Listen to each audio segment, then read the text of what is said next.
E aí, pessoal do canal, tudo certo? Pessoal, saiu um estudo na JAMA, que é uma revista Journal of Medical, American Medical Association, que é uma revista que eu gosto muito, porque é uma revista que tem normalmente quadro de artistas.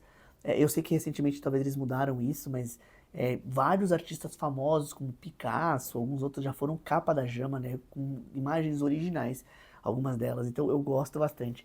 E a JAMA publicou uma doença que é a síndrome do ovário policístico, que é PCOS em inglês, e trouxe algumas coisas muito legais. Foi um estudo que durou 40 anos acompanhando mulheres com ovário policístico. E eu vim nesse vídeo falar um pouquinho sobre isso. Eu quero explicar rapidamente o que é a síndrome, eu vou colocar uns bullets aqui para vocês. Eu vou explicar rapidamente o que é a síndrome, vou falar desse estudo da JAMA e vou dar uma conclusão do estudo para a gente terminar o vídeo de hoje, beleza? Então bora pro vídeo de hoje. Pessoal, antes da vinheta, se inscreve no canal, ativa as notificações. Se você chegar no final desse vídeo e gostar das informações que a gente está falando, se você conhece alguém com ovário policístico, manda esse vídeo para a pessoa, porque é muita frequência, é muito alta na população. A gente vai trazer ciência, a gente vai trazer algumas coisas, e o último bullet meu é o que fazer. Eu vou tentar, como médico, dar alguma sugestão do que fazer se você tem essa síndrome ou não. Beleza? Então, bora pro vídeo de hoje.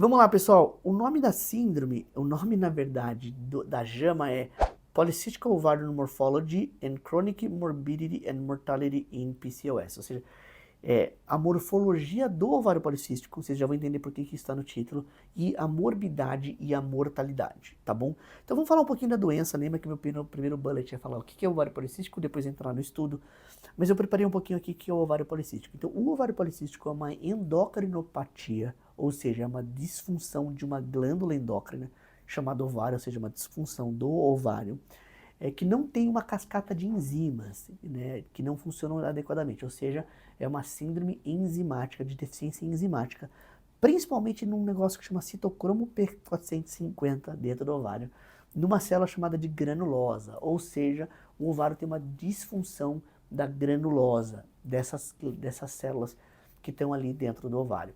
Então, o ovário tem um folículo, né? A gente tem um folículo de unidade funcional ovariana chamado de folículo, onde tem células da granulosa e células da teca. E essas células da granulosa, elas têm disfunção, que tem uma enzima chamada de aromatase que não funciona de forma adequada, ou seja, as pacientes do ovário policístico têm dificuldade ou deficiência da aromatização, ou seja, a produção de estradiol pelo ovário, que é um hormônio muito importante para controlar o ciclo menstrual, tá bom? Então, sim, a gente tem essa disfunção e ela é muito frequente. Só que a teca desse folículo, né? Lembra que o folículo tem teca e granulose, né? São duas células ali. A teca funciona super bem, porque ela não tem deficiência enzimática. Então a gente fala que o ovário policístico tem uma hipertecose, ou seja, tem uma disfunção de aumento da função da teca e disfunção para baixo da granulosa. Isso faz um descompasso ali na produção de hormônio do ovário e a paciente tem uma série de repercussões clínicas, tá bom? É claro assim que existem bem mais informações, quando eu dou aula de ovário policístico na pós-graduação. Pessoal, vou colocar o link da nossa pós-graduação. Se você é médico e está assistindo esse vídeo, conheça o EBRA também, que é a nossa Escola Brasileira de Reprodução Assistida. Vou colocar o link aqui, vou pedir para a Bruninha. Bruninha, vamos colocar o link? Vamos, aqui ó. Boa, boa, Bruninha. Vamos colocar o link para o pessoal conhecer o EBRA. Vou tentar no meio desse vídeo também colocar fotos do site para vocês verem. É uma escola que a gente está criando, que está crescendo bastante, então queria muito que vocês conhecessem, beleza? Lá no EBRA, quando eu vou dar aula de pós-graduação, né, inclusive a gente tem um curso daqui uma semana, acho que é dia 18, não sei quando esse vídeo vai sair aqui no canal, mas a gente tem o segundo módulo da pós-graduação, então se você é médico, conheça lá a nossa pós-graduação, que a gente fala só sobre ovário policístico, do começo ao fim. É uma aula que dura ali 2, 3 horas só falando de ovário policístico. Vale muito a pena.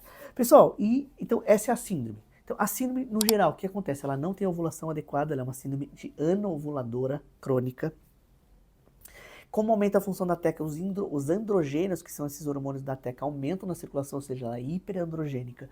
E a paciente ganha peso, normalmente, porque o tecido gorduroso ali que tem a aromatase que funciona adequadamente, pega o substrato e começa a fazer atividade, e ela tem algumas repercussões. Então, é uma síndrome que tem infertilidade, tem aumento de pelo masculino, a paciente fica com pilificação aumentada, tem alteração do ciclo menstrual, muitas ficam 6 meses sem menstruar, e tem infertilidade, então é uma causa importante de infertilidade, beleza?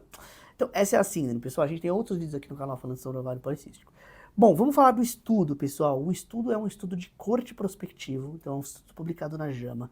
É um estudo muito legal, eu realmente sugiro quem quiser ler esse estudo, dá uma olhadinha, porque é uma corte muito bem feita. E o que significa uma corte prospectiva? É um grupo de pessoas que é acompanhado ao longo do tempo, e você vai descrevendo uma série de coisas ali nessas pessoas ao longo do tempo.